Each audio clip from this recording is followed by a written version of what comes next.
BJP ఆగ్రహం. అహోబిలం క్షేత్రానికి వచ్చే భక్తుల నుంచి టోల్ గేట్ నిర్వాహకులు అధికంగా వసూలు చేస్తున్నారని నంద్యాల జిల్లా బీజేపీ ఆరోపించింది.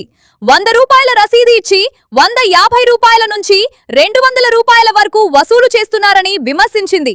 స్థానికులతో పాటు దూర ప్రాంతాల భక్తులు కూడా ఇబ్బందులు పడుతున్నారని తెలిపింది.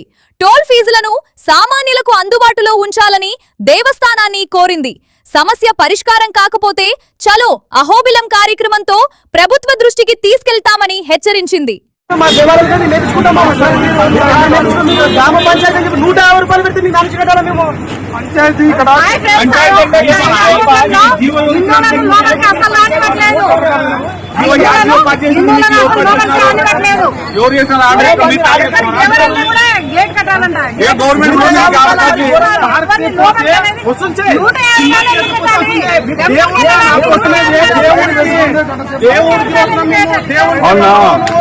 హిందూ దేవులు కదా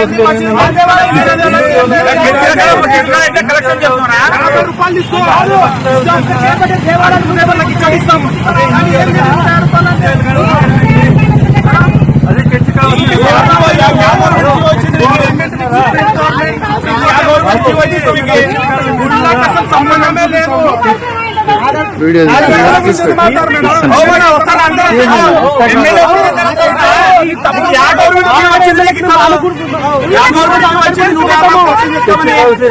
లెటర్ మేము ఎందుకు తీసుకోమంటే ఫ్రీ మా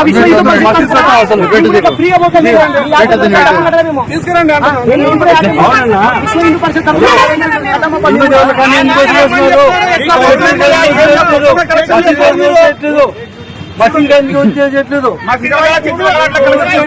సమస్య